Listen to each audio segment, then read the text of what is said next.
বাবা গো, একটা তীর চালিয়ে দিয়েছে, আর ওই তীরখানে এসে লাগবি তো লাগ। ওই যে পানির চামড়ার মশকটাতে পানি ভরা ছিল, মুখটা বাঁধা ছিল, ওই মশকে লেগে যেন পার হয়ে গেল। একটা মুখ বাঁধা আছে, তীরে ফুটে ছিদ্র হয়ে গিয়ে দুটা মুখ চালু হয়ে গেল। পানি খুব তাড়াতাড়ি পড়ে গেল, মশকটা ঢিলা হয়ে গেল, পানি গড়তে গড়তে ভরাতে আবার মিলে গেল। আলিয়াস বাপের ঘাড়ে শুয়ে শুয়ে টুকটুক করে তাকাচ্ছে আর বলছে, আব্বা গো, পানি যে গোটাই পড়ে গেল গো, আমার যে মার কোলে বসে পানি পার করা হলো না। আবার ওসে গায়ে হাত বোলায় বলছে, বেটা রে, ও বেটা, আমি তোর বাবা জানে জল জল করে দেখতে পাচ্ছি রে বেটা, তোকে জামে শাহাদাত পান করতে হবে, ওই বুড়িতে গিয়া তো দাদি ফাতেমার কোলে বসে পানি পান করবি রে। মজার সময় নিয়ে গেলাম আমার মা বোনেরা ভয়েরা। এবার আলিয়াসগারকে নিয়ে আগে বাড়ছে, পানি তো সব পড়ে গেল। এবার ওই দলের যে নেতা আছে, ওই 22,000 সৈন্যের নেতা ইবনে সাদ বলে, শোনো, ওই যে হুসাইনের ঘাড়ের উপরে যে বাচ্চাটা শুয়ে আছে, 6 মাসের বাচ্চা, ওই বাচ্চাটাকে তীর মেরে হত্যা করে দাও, তীর মেরে শহীদ করে দাও। একটা লোককে হায়ার করে মুলকে শাম থেকে আনা হয়েছিল বাবা। ওই লোকটা তীর আন্দাজ ছিল ভালো, তীর চালাতে পারতো ভালো, যেখানে মারতে বলবে সেখানেই মেরে দিতে পারতো। তাই তাকে বহু টাকা দিয়ে হায়ার করে এনেছে। তার না হলো বাবা হরমোলা পাবে। ওই হরমোলা পাবিকে বলল, হরমোলা রে, ওই দা হোসাইনের ঘাড়ে যে বাচ্চাটা শুয়ে আছে, ওই বাচ্চাকে তীর চালিয়া তাকে শহীদ করে দে। হরমোলা বলে, হায় রে আমার কপাল, একটা 6 মাসের বাচ্চাকে তীর মারার জন্য আমাকে হায়ার করে এনেছ, এটা কি সম্ভব? ওই ছেলে তো কোনো অন্যায় করেনি। আপনি বলুন, আমি হোসাইনকে মেরে দিচ্ছি, বললো না, হোসাইনকে মারতে হবে না। ওই বাচ্চাটাকে যদি মেরে দেওয়া যায়, হোসেন কমজোর হয়ে যাবে, দুর্বল হয়ে যাবে, মনটা ভেঙে যাবে, আর তখন হয়তো আমাদের এজিদকে মেনে নিতে পারে, বশ্যতা স্বীকার করে নিতে পারে। এটাই হলো বাবা তাদের ধারণা। যার কারণে বলল ওই আলিয়াসগারকে, মা একটা হীরকচূর্ণ জহরের কোটে, হীরকচূর্ণ জহরের কোটাতে তীরটাকে চোবড়াইলো, কামানে ভিট করলো, ধনুকে ভিট করলো, তীর নিশান করে চালাচ্ছে রে বাবা। আমার মা বোনেরা 70-80 কিলোমিটার গতিতে তীর জানে ছুটে চলে আসছে বাবা। একবারে শনশন আওয়াজ, ওই তীরখানা এসে লাগবে তলা, আলিয়াসগারে হলকমে বিঁধে গেল। যেমনি বাবা তীরখানা লেগে গেছে, আলিয়াসগা জানে চমকে উঠেছে, ধীরকে উঠেছে রে বাবা। পায়ে একটা কাঁটা ভুকে গেলে আমরা কেমন চমকে যাই, পায়ে একটু আগুন ঠেকে গেলে আমরা কেমন চমকে যাই, ওই রকমই বাবা আলিয়াসগা যেন চমকে উঠেছে, ধীরকে উঠেছে বাবা। আর শরীরে যতটুকু রক্ত ছিল, রক্ত গলে যেন সব গল গল গল গল করে বেরিয়ে গেল, আস্তে আস্তে লিঢাল হয়ে গেল। আব্বা গো, আমার তীরখানা টেনে বার করে দাও, আমার গলাতে এই তীরখানা বার করে দাও, আমার মা যেন এই তীরখানা দেখতে না পায়। তীরখানা টেনে বার করে ফেলল। বেটাকে ঘাড়ে শুইয়ে রেখেছেন, ঘোড়ার লাগাম টানছে, চল তাড়াতাড়ি। ছেলেকে তো বাঁচাতে পারলাম না। একটু দূরে যাওয়ার পরে যে ছেলেটা পানি দাও পানি দাও করে মাথা হিলাই, আর কিছু বলে না, পানি চাই না, আর যেন মাথা হিলাই না। আমার হোসাইনের সন্দেহ হলো, ব্যাপার কি? তাহলে কি আমার আলিয়াসগার খতম হয়ে গেল, শহীদ হয়ে গেল? আর কেন কথা বলে না, আর কেন হিলে না? ঘোড়ার লাগামটাকে দাঁতে ধরে বাচ্চাকে ঘাড়ে থেকে নামায়া হাতের ওপর করে নিয়ে দেখছে, বেটার দেহু আছে কিন্তু আত্মা নাই। ইন্না লিল্লাহি ওয়া ইন্না ইলাইহি রাজিউন। আমার হোসেন তখনও ইন্নাল্লাহ মাস-সাবিরিন, ধৈর্য ধারণ করে আছে। তবে বলেছিল, রে জিদের দলেরা, আমার এই ছেলেরা তোদের কোন ক্ষতি করেছিল রে, কি অন্যায় করেছিল রে, আমাকে না মেরে আমার এতটুকু বাচ্চাকে তোরা তীর মারলি, তোদের হাতটা কাঁপলো না রে, তোদের কারো দিলে একটু দয়া হলো না রে? কারণ হাসরের নানার সামনে কি করে দাঁড়াবি রে, আমার বাবার সামনে কি করে দাঁড়াবি রে, আল্লাহর কাছে হিসাব কি করে দিবি রে? বাবা গো, ওই বাচ্চাকে ঘাড়ের ওপর করে নিয়ে আমার হোসেন চলে যাচ্ছেন বাবা, ডেরার দিকে চলে যাচ্ছে। আর ওই ডেরা থেকে 7 বছরের সাকিনা যে কোলে করে বেড়াতো ওই ছেলেটা তাকিয়ে তাকিয়ে বলে, মা আর কোনো টেনশন নাই, চিন্তা নাই মা। কেন রে? বলল, আমরা যতই কষ্ট পাই না কেন, আমার ভাই আলী আসগার দেখো কত পানি পান করেছে, ঠান্ডা পানি পান করে নিন চলে গেছে। এ নিনজার কোনোদিন ভাঙবে না, ওরা জানে না। তীর লেগে শহীদ হয়ে গেছে, জানে না। আর মোহাম্মদ ডেকে বলছে, মা গো, আমার মামা হোসেন আসতেছে, দেখো আলী আসগারকে কত পানি পান করিয়েছে, তিনি নিন চলে গেছে। এটাই তারা বলা কাহা করছে। আমার হোসেন রাদিয়াল্লাহু তাআলা তখনও কাঁদেনি রে বাবা। এবার যখন ডেরার কাছাকাছি হলো, ডেরার কাছাকাছি হয়েছে, তাঁবুর কাছাকাছি হয়েছে বাবা, এবার সবারই নজর হয়েছে যারা গোটা দেহখানা রক্তে লালে লাল হয়ে গেছে। ওই রক্তগুলা দেখে মা বলে, স্বামী গো, আপনার গায়ে কেন আপনার গায়ে কেন এত রক্ত? আলী আসগারকে গাড়ি থেকে নামায়া বলছে, আলী আসগারের মা, একবার তোমার ছেলেকে কোলে নিয়ে নাও, আর জীবনে কোনোদিন পানি চাইবে না, আর কোনোদিন পানি চাইবে না, আর মা বলে ডাকবে না, আর তোমাকে মদিনা কোলে করে নিয়ে যেতে হবে না। ওরে বাবা, যেই কোলের ওপরে দেওয়া 7 বছরের সাকিনা বলছে, আব্বা গো, আমি আজ থেকে কাকে কোলে করে বেড়াবো? যে আলী আসগারকে কোলে করে বেড়াতাম, আজ শহীদ হয়ে গেছে, আমি কাকে কোলে করে বেড়াবো, কাকে আমি বুকে করে নিয়ে বেড়াবো? ও বাবা, একদিকে সাকিনা মাটিতে গড়াগড়ি করে, একদিকে বাবা আওনা মোহাম্মদ কাঁদে, একদিকে জৈনব কুলসুম কাঁদে। তাদের কান্না যেন হরে গেলে মান কাঁদে। তাদের কান্না দেখে রে বাবা আল্লাহর ফেরেশতারা পর্যন্ত কাঁদে। আল্লাহ আমার হুসাইন রাদিয়াল্লাহু তাআলা আনহু তিনিও কাঁদতেছে, আল্লাহ আমার আলী আসগারকে আমি নিয়ে গেলে আর ফিরিয়ে দিতে পারলাম না। কোলের ওপর করে আছে, সবাই কান্না করছে বাবা, কিন্তু যেই মা গর্ভধারিণী মা, ওই মা কিন্তু এখনো কাঁদে না। মা চুপ করে বসে আছে, রক্ত ভরা শহীদ বেটাকে কোলে করে নিয়ে বসে আছে। বেটা বলে কাঁদে না, চোখের পানি ঝরে না। আমার হোসেন বলছে, জৈনব রে, কি ব্যাপার? আমরা ছেলের জন্য সবাই কাঁদছি, সবার চোখে জল।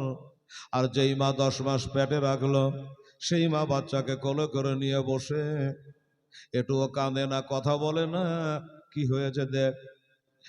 তাহলে কি দম ছেড়ে দিয়েছে? বেটার সঙ্গে সোগান নিতে হয়, মাও মারা গেল নাকি রে? তুই একটা মহিলা, একটু বুকখানে হাত দিয়ে দেখ, আলী আসগারের মাকে হিলা লড়া করে না।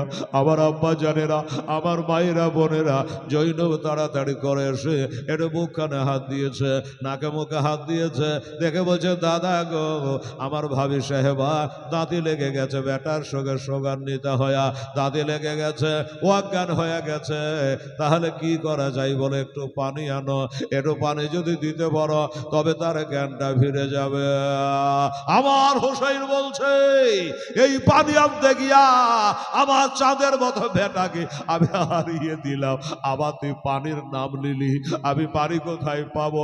হোসেন জানো বাবা, ফোরাত নদীর ওদিকে না গিয়ে ওই বাবা কারবালার মাঠে একদিকে দৌড়ে দৌড়ে চলে যাচ্ছে। আর বাবা এটা নির্জনে যায়া হোসেন আল্লাহর কাছে একটা দোয়া করছে রে বাবা। কি দোয়া করছে? আল্লাহ গো, আমার নানা ইসলামের প্রথম যুদ্ধ বদরের প্রান্তরে করার জন্য গেছিল, ওইখানে যাওয়ার পরে পানি এই যে কাফেরের দলেরা ইন্দারাটা দখল করে নিয়েছিল।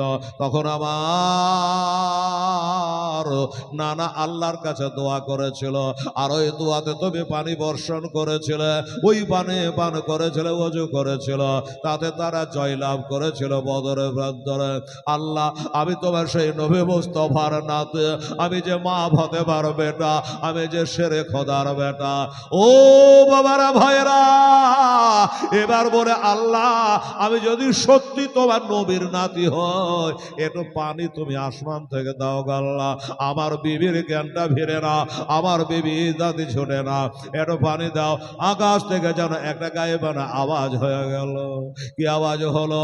এই আমার নবীর দোস্তর নাতি, ও ইমাম হোসেন, শোনো, পানি লাগবে না, পানি লাগবে না, তোমার বিবির জ্ঞানটা ফিরে যাবে। কি করে ফিরবে গো আল্লাহ? বলে তুমি হাজার হলো স্বামী, তুমি হলো নবীর নাতি। যে হাতটাতে আমার না নবীর সাথে কতবার মোসাফা করেছ, ওরে হোসাই, তোমার ওই হাতটা দিয়া তোমার বিবি সাহেবা চেহারাতে একটু বলিয়ে দিবা, দেখবা যে তার জ্ঞানটা ফিরে গেছে, তার জ্ঞানটা ফিরে গেছে। হোসাইর আওয়াজ খানা শোনে বাবা আর দেরি না করে একই দৌড় মেরে এসে ডেরায় হাজির হয়ে গেল। সবকে বলে সরে যাও, সরে যাও। সবকে সরিয়ে দিয়া এটা লম্বা করে চেহারাতে হাত বোলাইয়া দিয়েছে। আর যেমনি হাত বুলিয়ে দেওয়া, ওনে জানে আলিয়াসগারে মা বেটা বলে কেঁদে উঠেছে, জ্ঞান ফিরে গেছে। ওদিকে বেটার জ্ঞান, বিবেক জ্ঞান ফিরে গেছে। ও বাবারা ভাইয়েরা, এই বাচ্চাগুলোকে থামান তো, ছেলেগুলোকে, এই বাচ্চারা কথা বলিস না। ও বাবারা, আমার আব্বা জানেরা, মায়েরা, এবার বলল এজিদের দলেরা হুমকার ছাড়ে, হোসাইন তাড়াতাড়ি যুদ্ধে নেমে যাও, এজিদের কাছে বায়াত হয়ে যাও, বশ্যতা স্বীকার করে নাও, হার মেনে নাও, ওর না যুদ্ধের জন্য তৈরি হয়ে যাও। হোসাইন বলছেন আমি যুদ্ধে হার মেনে নিব। বাবা, ইরান এখন হার মানেনি, আর মানবে না, জানছেন তো সবাই, খবরাখবর, দাদাগিরি ছুটিয়ে দিয়েছে। ওরে বাবা, এবার হোসাইন বলল যে তোরা যুদ্ধে ডাকছিস, আমি যুদ্ধে যাব। হোসেন মনে মনে চিন্তা করে যুদ্ধতে চলে যাব, কিন্তু আমার হোসাইন আলিয়াসগারের ওই লাশটা যতক্ষণ থাকবে তার মা কাঁদবে, বোন কাঁদবে, প্রভু কাঁদবে। এই লাশটা রেখে আমার যুদ্ধে নামাটা ঠিক হবে না, বরং এই লাশটা দাফন করে দিয়া কবরের ব্যবস্থা করে দিয়া তারপরে আমি এবার যুদ্ধের ময়দানে নামবো। এই চিন্তা ভাবনা করে আলিয়াসগারে মায়ের কোল থেকে তুলে নিল।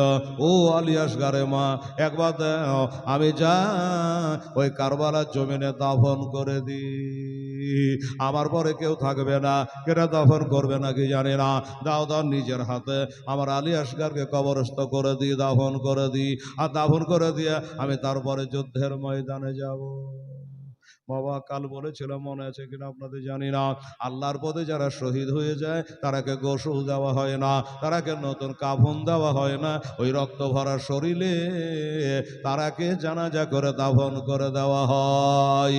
এটা হলো শরীয়তের হুকুম রে বাবা। তাই বাচ্চাকে হাতের ওপর করে তুলে নিয়েছে বাবা, কাফনের দরকার হলো না, গোসলের দরকার হলো না।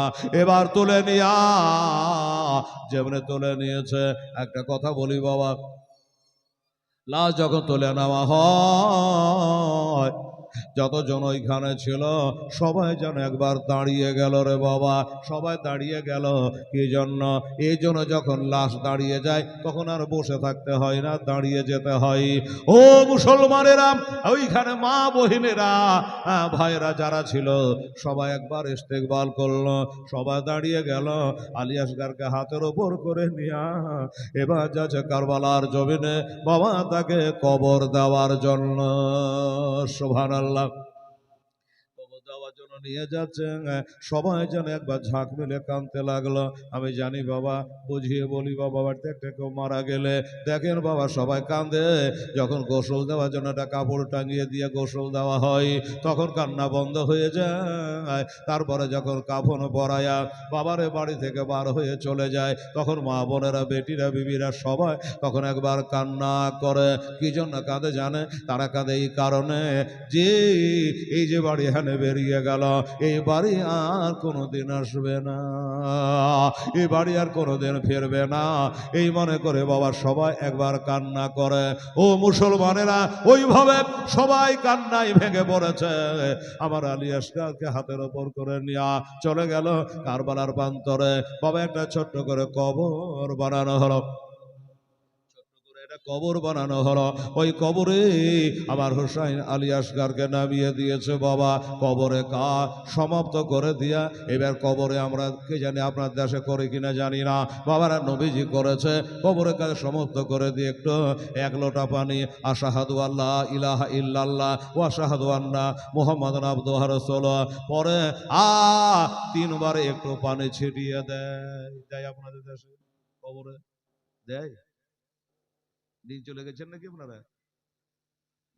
দেয়। তাহাও কেউ যে কথা কহে না যে মনে হচ্ছে সব দিন চলে গেছেন। বাবা আমার নবী দিয়েছিলেন তার ছেলে ইব্রাহিমের কবরে, আমরাও দিই। সব হয়ে গেল, কবরের কাজ সব শেষ হয়ে গেল। আবার তিনটা খেজুরের ডাল দেয়, দিয়ে একটু পানি ছিটিয়ে দেয়। হোসেন একটা কথা বললো, বেটারে সবাই তো পানি দেয়, আমার নানা দিয়েছে, বাবা দিয়েছে, কিন্তু আমি তোর কবরে পানি ছিটাতে পারলাম না, তোর কবরে পানি ছিটাতে পারলাম না। কারো পানি থাকতো, পানি নাই রে বেটা আলী আসগার। তবে একটা কথা বলি বেটা, দুনিয়ার মানুষ কবরে পানি ছিটায়, টিউবওয়েলের পানি, দ্বারা পানি, ঝর্ণার পানি ছিটিয়ে দেয়। আমি সেই পানি দিতে পারলাম না। আমি ঋণী হয়ে থাকতে চাই না, আমি দেনাদার হয়ে থাকতে চাই না। ওরে বেটা, আমার চোখের 3 ফোঁটা পানি আমি তোর কবরে ছেড়ে দিলাম। লুলু ওয়াল মারজান তাদের চোখের পাড়া 1 ফোঁটা পানি লুলু মারজান থেকে বাবা দাম বেশি। 1 ফোঁটা চোখের পানি 17,000 ধন। 3 ফোঁটা চোখের পানি আলী আসগারের কবরে বাবা বিছিয়ে দিল। এবার কবরে বিছিয়ে দিয়ে দোয়া করবে। একজন হাজী সাহেব চলে আসছে মদিনার দিক থেকে, বলে হুজুর দাঁড়ান, এটা দোয়া করবেন না, আপনার সঙ্গে আমার দুটো কথাই আছে। আরে